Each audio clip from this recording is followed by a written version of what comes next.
I'm Ashleigh, and I'm with the Beginner's School, brought to you by Renewing the Renaissance out of San Jose. And today I want to be telling you guys a little bit about shape and form. Okay? So we're going to be drawing this ball here, and I know you're probably thinking like, okay, it's a ball. So there we go. There's my ball. It's done. But the difference between a ball and a circle is that a circle is a shape, which means that it is a two-dimensional object. We can't tell that it has any sort of mass or form because it's just a line drawing.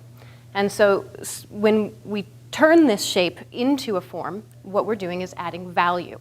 And so value is a scale that runs from white basically to black, okay? So the most important thing when you're learning how to draw anything is to work from observation, work from life, because you can make up shadows and they might be accurate, but the best way to do it is to actually look at something. Okay, so I've set up this ball here with a singular light source, which is the best way for you to start to see the really good shadows going on in here. So this right here on the table is our cast shadow. The highlight over here is the lightest part of the ball, and that's being cast by the light that is directly hitting it, okay? This mid-tone over here is your middle value. It's not quite as dark as the cast shadow. And then there's a really cool thing that happens. The light hits the table, and then it bounces back up, and it hits the very far side of this ball here, creating a reflected light. And so that is, again, it's going to be halfway between like this mid-tone and the highlight. So it's not as dark as this, and it's not as dark as this, but it's somewhere between this and this. Okay? So those are the four basic tones or values that we're going to be working with. All right, so I've got my basic shape of a ball here, and I'm going to start by drawing in the basic shape of the shadow. And I'm not worried about this being perfect right now because I can always go back and change it later. Right now, I'm using my vine charcoal. This is the one that is a burnt stick, basically. And the nice thing about this is that it is erasable using just a chamois cloth. I don't have to have an eraser, I can just use this cloth. So I don't like this line in here. Just rub it a little bit and it's done. Okay? Come back in here, add this.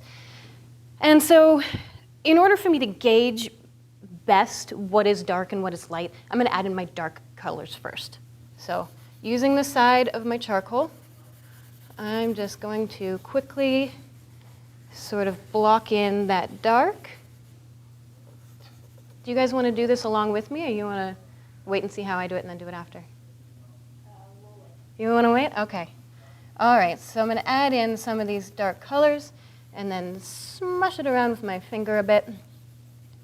All right, and now I'm going to go for this core shadow, that darker mid-tone value that's on the side of the ball.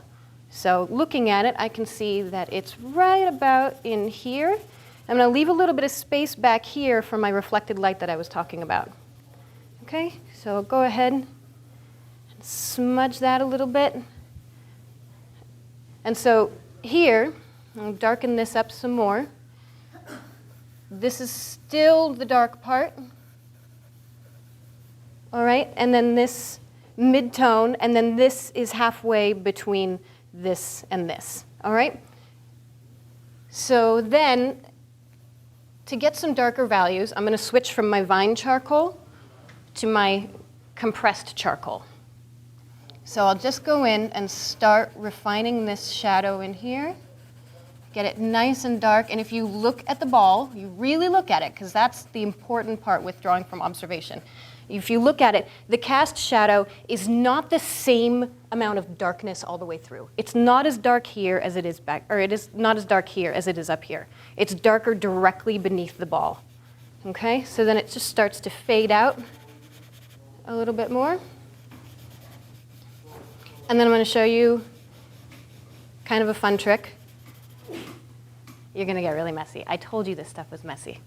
So if you want to keep using your fingers and you just want to start smushing in some color, you can make a little spot on the side of your page, get it on your finger, and then you can basically just draw with that. Okay? Got a little extra over there. I'm just going to smudge that out. And then there we go. There's the highlight. I'm just going to leave that part blank so that the white of the paper shows through, and that becomes our highlight. So why don't you guys take a look at the ball. Take a good long look at it first, and then start with your vine charcoal. Show me which one's the vine.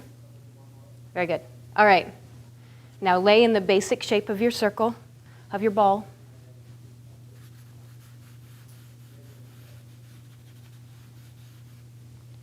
And now start to lay out the direction that this shadow is taking, this cast shadow on the table.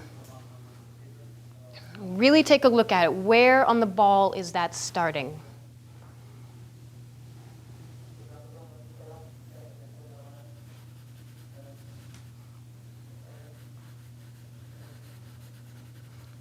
Okay, so now that you have that shape, go ahead and start to color it in a little bit with your vine charcoal. Get a nice dark set down so that way you can judge the other colors a little better, the other values.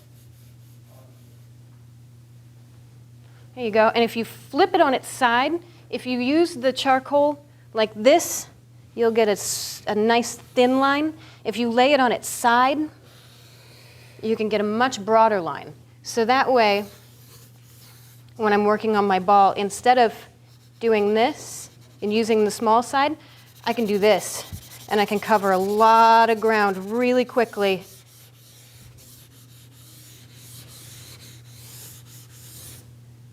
Okay? And then if you don't want to use your fingers to smudge, you can use one of those cloths that I gave you.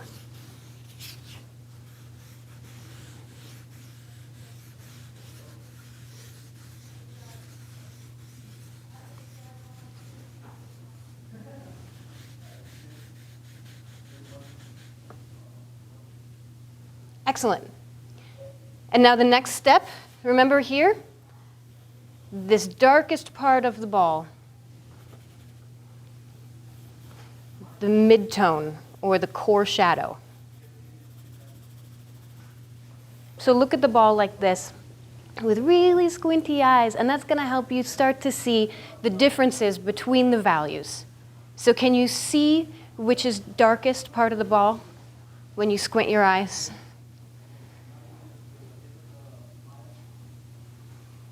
Not all the way closed. Excellent. Yeah, keep going.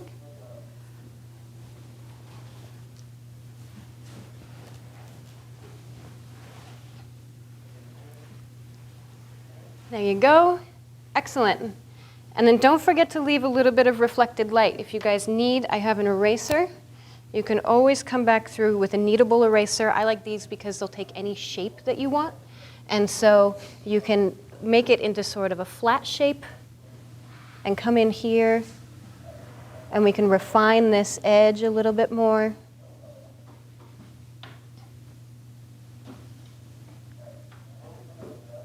Okay? And then same thing with the highlight. I can always erase a little bit more. Get rid of this edge here because there are no hard edges on that ball.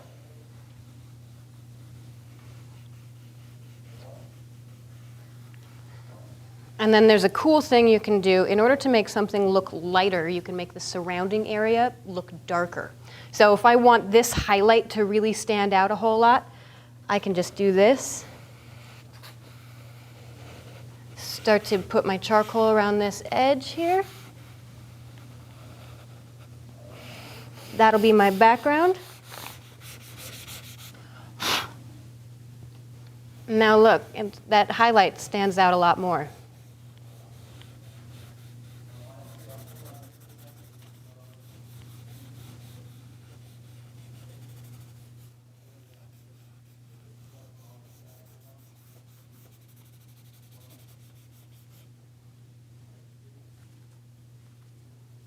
How you guys doing?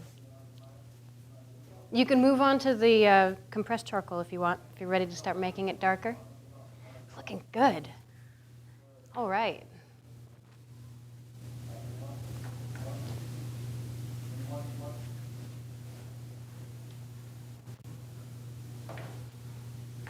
All right, can I walk over and take a look at what you guys are doing?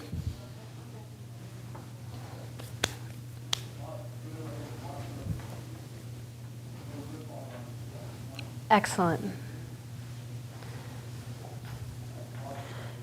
Really nice. Good. You left a lot of nice white area in there for your highlight. That's excellent.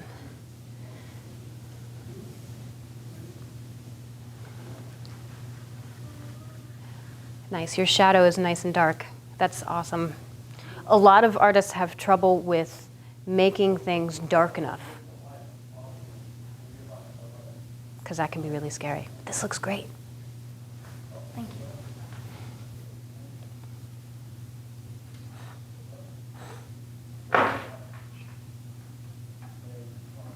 Okay.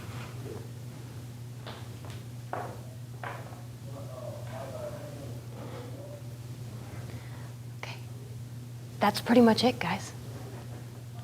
We just drew a sphere. Yay!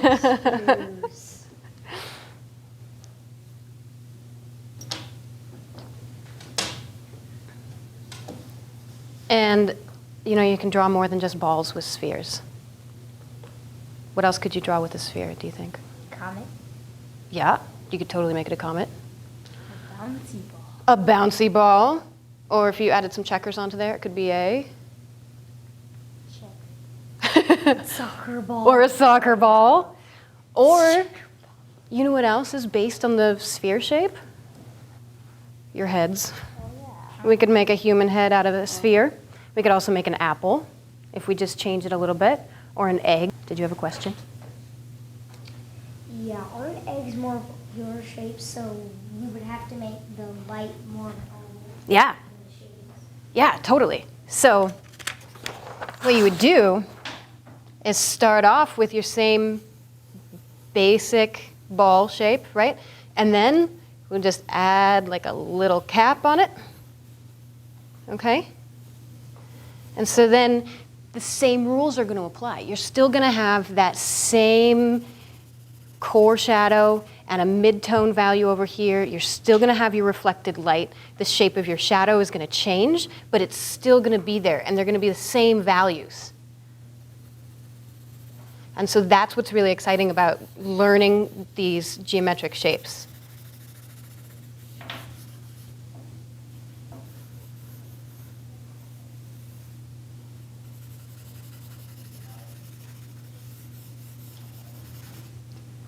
And now look, if we take out some of this right here,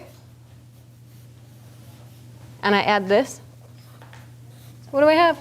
It's a pear, and it's all based off of the same shape. It's all based off of the sphere. Thank you for joining us with the Beginner School and How to Draw a Sphere.